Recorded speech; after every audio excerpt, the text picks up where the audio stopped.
Benjamin Franklin knew back in the 18th century, this ladder of habits will pull you out of diseases. Have you ever paused to marvel at how some individuals, across centuries, manage to outshine their contemporaries not just in intellect or accomplishments, but also in sheer physical vitality, living well past the typical life expectancy of their era? Picture yourself wandering the streets of 18th century Philadelphia, a time when basic sanitation was scarce, epidemics roamed the land, and the average person stood a decent chance of succumbing to one malady or another before reaching old age. And then there is Benjamin Franklin, a printer's apprentice turned inventor, writer, diplomat, and statesman, thriving well into his 80s, forging new ideas in electricity, politics, and daily living long after many of his peers were laid to rest. Could it be that behind his zest for public service and tinkering with lightning rods, he harbored a hidden approach to health, a methodical ladder of habits designed to extricate anyone from the quagmire of disease? Rumor insists that Franklin, in his private diaries and letters, outlined a series of daily practices, rungs on a figurative ladder, that systematically pulled him out of the common illnesses that plagued those around him. By the time you finish this exhaustive journey, you will not only grasp the rumored essence of Franklin's ladder, but also learn how to adapt each rung to modern life, potentially safeguarding yourself from a range of chronic ailments. And if you are patient enough to reach the final rung, you might discover a simple but transformative tweak that has the power to reset your approach to health entirely. Why Benjamin Franklin? We know him best for inventing bifocal lenses, charting the Gulf Stream, orchestrating the first public lending library, and negotiating alliances in Europe. We admire his wit in Poor Richard's Almanac, laden with maxims about thrift and diligence. Yet behind these achievements stood a man obsessed with the power of daily discipline. He carried a small notebook in which he tracked personal virtues, marking each lapse with a black dot, aiming for moral perfection. That story is famous. Less publicized is the rumor that he also maintained a parallel system of health virtues, a set of actions or habits he refined over decades. Habits that not only kept him free from the frequent fevers and plagues of his day, but also gave him the stamina to juggle scientific experiments, civic duties, and transatlantic voyages. Some claim that in an unpublished set of diary entries, Franklin referred to this health system as his ladder, implying that each rung corresponded to a daily or weekly routine that elevated him above the mass of disease-ridden colonists.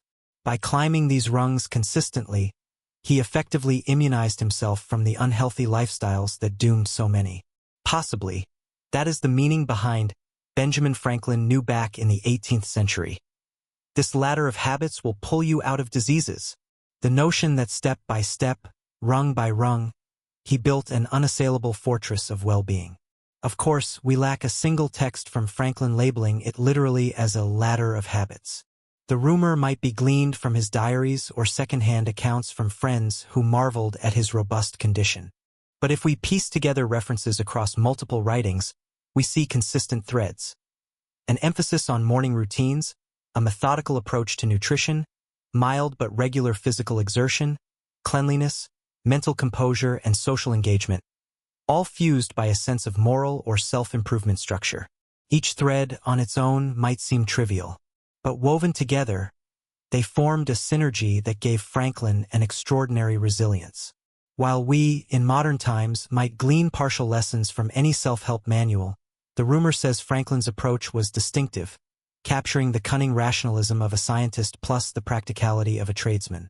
And that synergy, presumably, is what transformed it into a ladder able to lift him above the common diseases of his day. But how might we adapt it now, centuries later, in an environment rife with processed foods, digital overstimulation, and drastically different stressors? The answer lies in understanding the timeless nature of Franklin's method. Each rung addresses a universal dimension of health, from the physical to the emotional, forging a daily discipline that fosters equilibrium. Because diseases, whether in 1700 or 2023, exploit imbalances, be they nutritional deficiencies, sedentary habits, or unregulated stress. Franklin's ladder presumably recognized that tackling each dimension methodically, in ascending order, ensures that no fundamental vulnerability remains unaddressed. If you skip the base rungs, the upper rungs cannot sustain you. So let us guess how Franklin's rumored ladder might be structured. Rung 1. Morning air bath or fresh air exposure? Yes. The so-called air baths are one of Franklin's known eccentricities. He wrote about standing by an open window without clothing or with minimal covering, letting the cool morning breeze envelop him.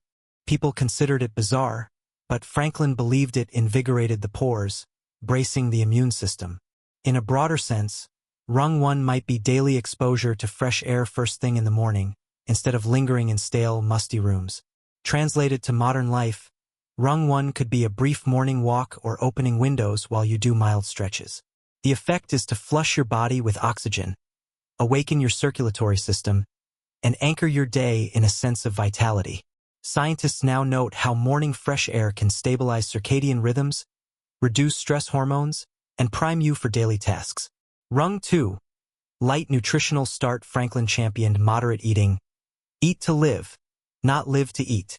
We see references to how he preferred simple breakfasts or sometimes skipped heavy morning meals altogether. Rung 2 might thus be: adopt a mild morning intake that is nourishing yet not burdensome, perhaps fruit, a glass of water, or a small portion of oats. The idea is to avoid spiking blood sugar or overwhelming digestion at daybreak. This rung mitigates daily metabolic stress, especially in an era when many overconsume refined foods upon rising. By controlling your morning intake, you set a stable metabolic baseline for the rest of the day. Franklin's diaries mention how overeating, particularly at breakfast, caused lethargy and stifled productivity. So Rung 2 addresses both immediate energy management and long-term health. Rung 3. Mental review of virtues or goals. We know Franklin practiced a daily moral inventory, asking, what good shall I do this day? In the morning, and what good have I done today? At night. The rumored latter approach likely includes a rung for daily mental reflection, though it might not strictly be about morality. Possibly it is a short check-in. Which personal or health goals do I advance today? By focusing on these goals, you preempt drifting.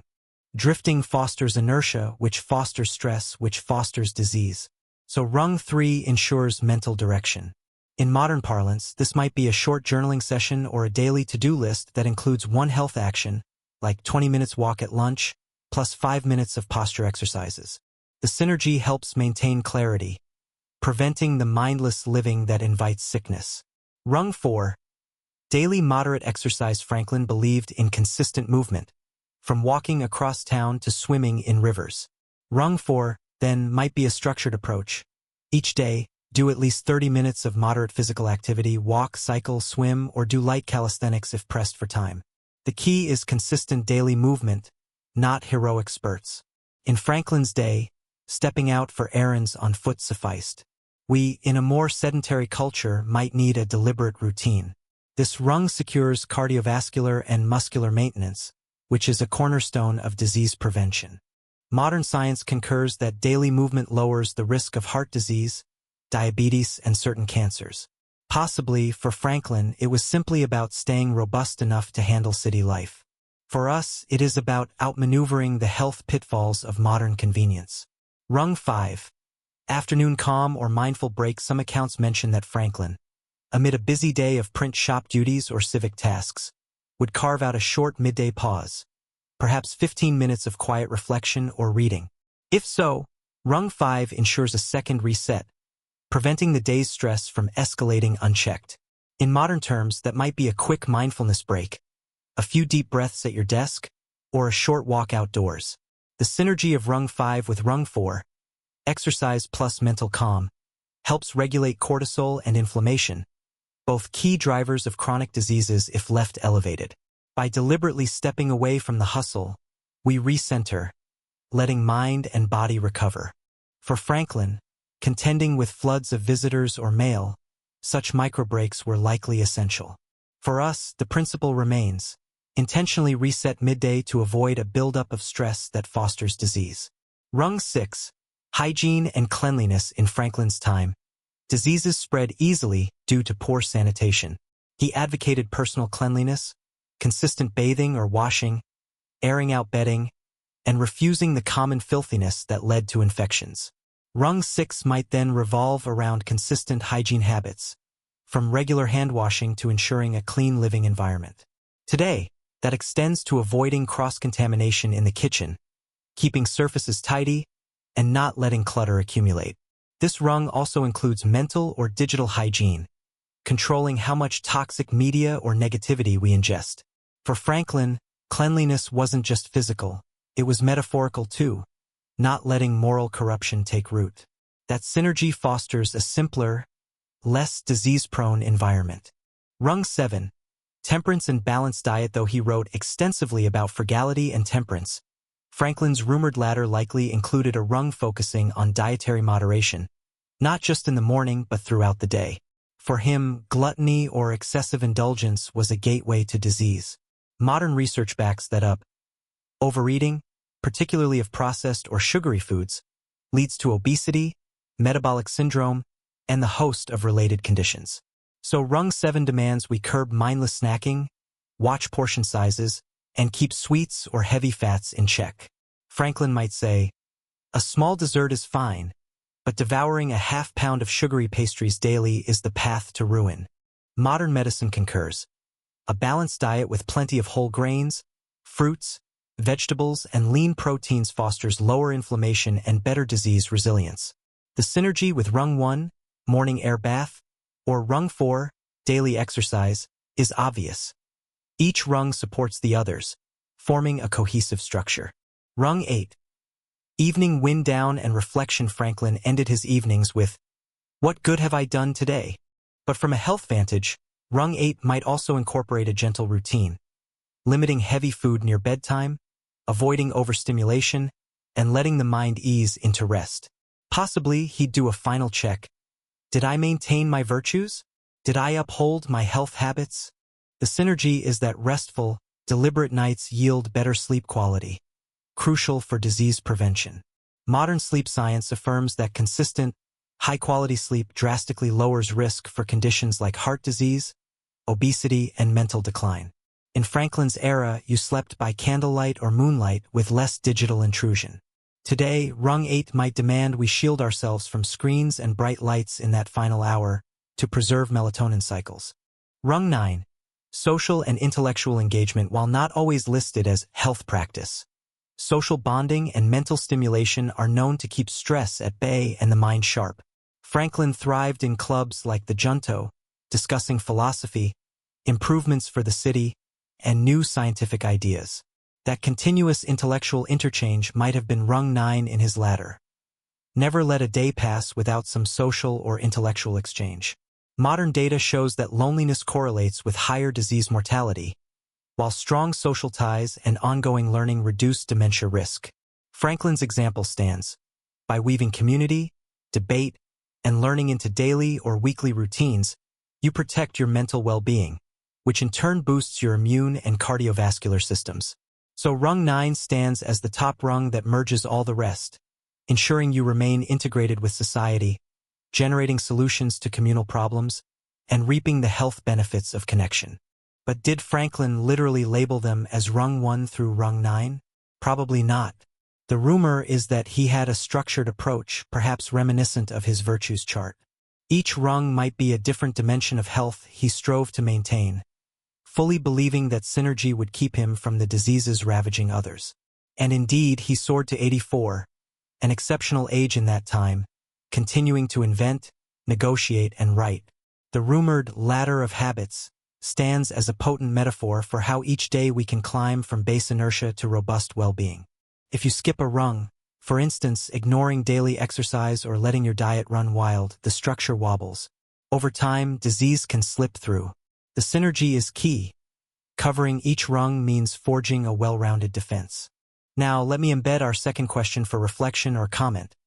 If you attempted to implement even half the rungs described, a morning fresh air exposure, a short midday reflection or break, and an evening routine limiting digital or mental clutter, do you believe you'd see tangible improvements in your energy or immunity within a month? And which rung do you feel would yield the most immediate benefit for you? We can see how this rumored system resonates with modern holistic health principles. People pay fortunes for wellness retreats or complicated regimens, but Franklin's approach was elegantly straightforward, integrated into daily life.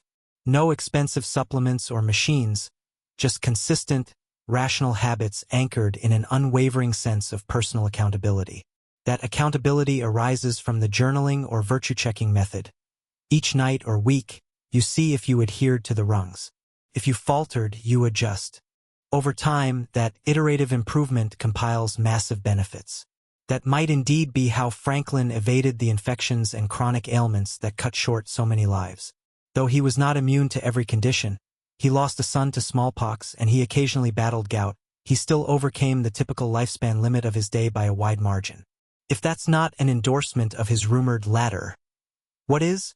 We also might note that the synergy fosters not just bodily health but mental clarity. Freed from the burden of disease, Franklin could innovate, leading to breakthroughs in printing, civic structures, and even electricity. That synergy might carry over to us. If we adopt a daily approach that wards off minor ailments and fosters mental stability, we free cognitive resources for creative or professional pursuits. The result could be a life that echoes Franklin's multiplicity of roles: inventor, leader, diplomat, writer, scientist. Laziness or ill health might sabotage all that potential if we do not guard ourselves with a systematic ladder. One potential critique is that 21st century life is more hectic, with digital intrusions, a faster pace, and different dietary temptations. True, but the principle behind the ladder remains robust. Each rung is malleable. Fresh air might become a short open window break if you dwell in a city, or a brisk walk around the block.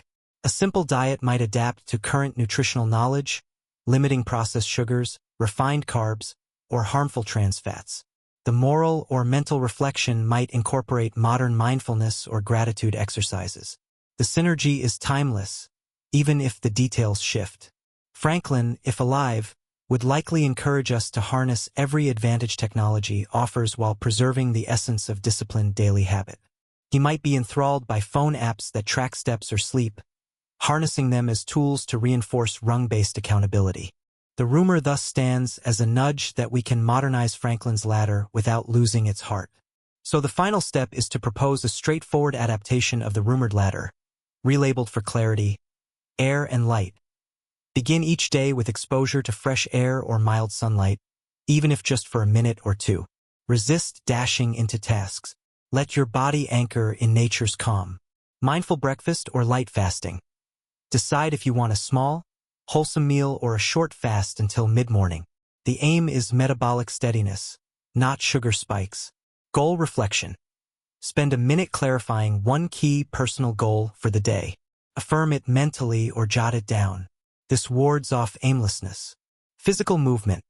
Schedule at least 20 to 30 minutes of moderate activity daily. If time pressed, break it into small intervals. The essential is consistency. Midday calm. Insert a short reset, breathing, stepping away from screens, checking in with your body. This mid-break can drop stress levels significantly. Hygiene and order. Maintain a clean environment, both physically, tidy workspace, wash hands frequently, and mentally limit negative news or toxic influences. This rung keeps external chaos at bay. Moderate diet, through lunch and dinner.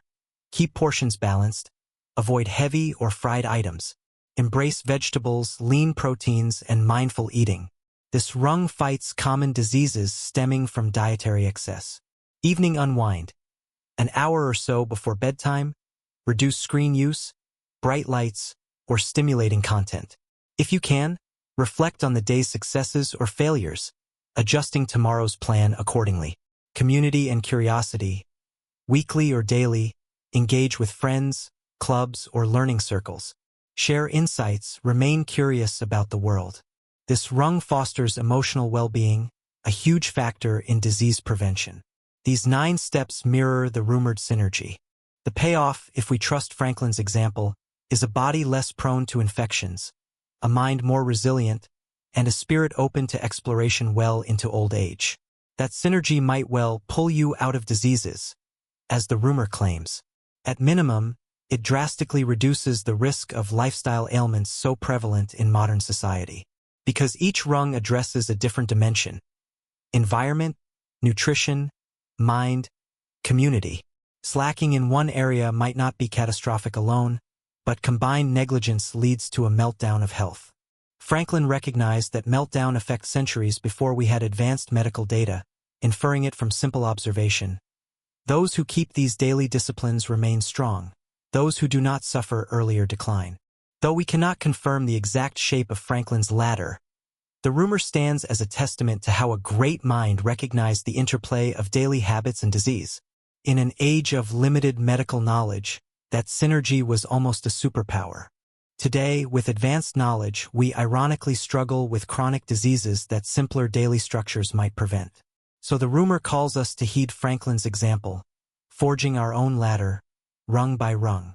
Should we do so, we might find ourselves outliving the modern average just as Franklin outlived his peers, all while retaining the intellectual and physical vigor we need to shape our world. So I'll conclude with that final question for reflection. If you integrated Franklin's rumored ladder into your daily routine, fresh air in the morning, mindful nutrition, midday reset, consistent exercise, and an evening wind down, how do you suspect your health and outlook might evolve over 6 months or a year? Could it be that you'd break free from recurring ailments or malaise, feeling a surge of vitality reminiscent of the founding father who outsmarted not just the British but the diseases of his day? In the end, Benjamin Franklin knew back in the 18th century, this ladder of habits will pull you out of diseases, stands not as hyperbole but as a likely distillation of how a methodical daily approach wards off the epidemic shadows of any era. All that remains is for you to climb the first rung and see if you, too, can escape the gravitational well of disease, forging a life as robust and intellectually alive as the man who discovered that lightning is but electricity, that civic institutions can be reimagined, and that, indeed, disciplined daily habits might be the most underrated invention of them all.